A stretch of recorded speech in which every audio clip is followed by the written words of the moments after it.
Então, ali no primeiro slide, né, a gente tem a linha do tempo das 70 semanas do profeta Daniel, né, que ele é um cronograma profético que Deus estabeleceu. E dentro desse cronograma, ele colocou detalhes para a gente meditar com muito cuidado, né? Não adianta a gente meditar de qualquer forma, porque tem coisas que são um pouco complexas de se entender, principalmente para quem nunca teve acesso a isso, né? Então, mas não é só olhar para o profeta Daniel isoladamente, né? Ali para Daniel 9. É preciso meditar no livro de Daniel inteiro e também nas escrituras como um todo, né? A interpretação tem que ser feita comparando com o próprio livro de Daniel, com os profetas e com o Novo Testamento, principalmente com o que está escrito lá no Apocalipse, irmãos. E nessa live, né, nós vamos mostrar que a palavra do Eterno fala sobre as 70 semanas e principalmente sobre a última semana, né? Então a gente tem algumas perguntas para fazer que a gente mesmo vai responder no decorrer da live, né? Que é, essa semana ela já se cumpriu? Ela está se cumprindo agora ou ainda vai se cumprir no tempo do fim? Então, isso é muito importante fazer essas três perguntas. E a resposta mais coerente com as escrituras, ela é muito clara, irmãos. O irmão Felipe, inclusive, tem um vídeo aqui muito bom sobre esse tema, né? Mas hoje a gente vai abranger um pouco mais, né? E na linha das 70 semanas, o Eterno age de forma semelhante ao que ele faz lá nas festas, né? Com as suas 7 festas. O que acontece nas 7 festas? Ele divide o cumprimento, ou seja, as 4 festas se cumpriram no passado, nos dias de Yeshua, né? As 3 festas ainda estão reservadas para os tempos do fim, né? E da mesma forma, ele dividiu as 70 semanas, né? Então, ele já separou e cumpriu 7 semanas e 62 semanas, que somam 69 semanas no total. Então, a última semana, ela ficou reservada lá para o tempo do fim, né? Então, infelizmente, muita gente não aceita isso, né? Eles acabam distorcendo ali para tirar esse fato que a última semana ainda ficou reservada lá para o final, né? Então, eles acham isso um absurdo, eles acham que o Eterno não devia fazer esse intervalo, enfim, mas isso não é o que a Bíblia nos mostra, né? Porque ele fez sim esse recorte, deixando a última semana lá para o final, né? E por causa disso, eles preferem interpretar que tudo já se cumpriu lá no passado, como eu falei, na época de Yeshua ou até mesmo ali no martírio de Estevão, né? E quem gosta de fazer isso são os adventistas, eles são os que mais fazem dessa forma, né? Então, por quê? Porque o próprio texto de Daniel 9 diz que quando as 70 semanas se completarem, algumas coisas precisam estar estabelecidas. E a gente vê isso bem claro que não aconteceram, tá? A transgressão tem que cessar totalmente, não aconteceu. Os pecados precisam ter um fim, não aconteceu. A iniquidade deve ser expiada de forma plena, não aconteceu, né? A justiça eterna tem que estar estabelecida, ou seja, não aconteceu. Por quê? Porque isso vai acontecer no milênio e a gente não está no milênio. Então não tem como a gente dizer, ah, já aconteceu. Não, não aconteceu, não. Tá? Porque nosso mundo é muito injusto. Então como é que vai dizer que tem justiça plena nessas coisas? Não aconteceu. A visão, a profecia precisam estar seladas, ou seja, cumpridas completamente. Não aconteceu. E o mais claro de todos, né? O Santíssimo deve ser ungido. Aonde que o Santíssimo foi ungido? Não aconteceu, né?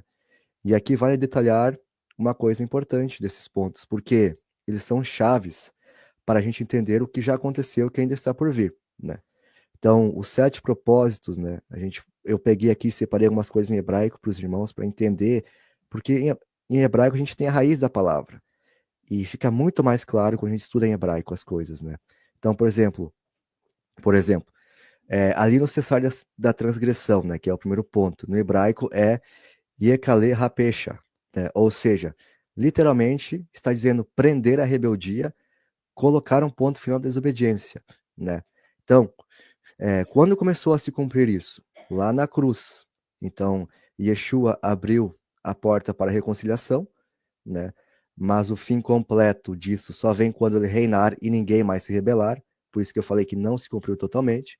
O segundo ponto é dar fim aos pecados, em hebraico, Yahaton Hatahot, né?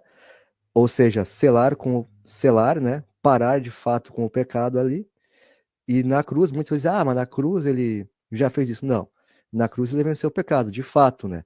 Mas o mundo continua atolado no pecado, né? A gente vê isso claramente. Ainda mais agora no final dos tempos, né? A apostasia vai ser gigantesca. Então, o fim definitivo também só será lá no reino, né? O terceiro ponto, que é o espiar da iniquidade, em hebraico, o lekaper avon, né? É, de fato, cobrir, purificar, né? Então, Yeshua já fez isso por quem crê, né? Mas Israel, como nação, né, a gente sabe que infelizmente eles rejeitam o Mashiach, né? Ou Cristo, né? Então, Israel como nação só vai ser purificada quando reconhecer o Messias. A gente encontra isso nos textos de Zacarias 12:10, né, que fala desse dia. O quarto ponto, que é trazer a justiça eterna, né? Em hebraico, o lehavi, seked, olamim, né? Ou seja, estabelecer uma justiça que nunca acaba. Então, fica bem claro, estabelecer uma justiça que nunca acaba. Só no reino também isso vai acontecer. Agora não existe essa justiça, esse tipo de justiça aqui na Terra, né? E é só olhar em volta, estamos muito longe disso. Isso só acontece lá depois da última semana, quando o Messias começa a governar, né? E o quinto ponto, que é selar a visão, né, em hebraico, yatom razon, né, que de fato é confirmar e autentificar a visão, né? Ou seja, é o momento em que tudo o que os profetas viram se cumpre de forma literal, tá? Literal mesmo. Então, ali sim vai ser de fato selada essa visão. E o sexto ponto, ele é selar a profecia, né? Em hebraico, Hatan Navi, né? Ou seja, encerrar o ciclo profético, dar fim nisso, né? E quando tudo estiver cumprido, não haverá mais nenhuma profecia em aberto, ou seja, ainda tem profecia a se cumprir, então não tem como dizer que já aconteceu. Isso chega a ser ridículo, né?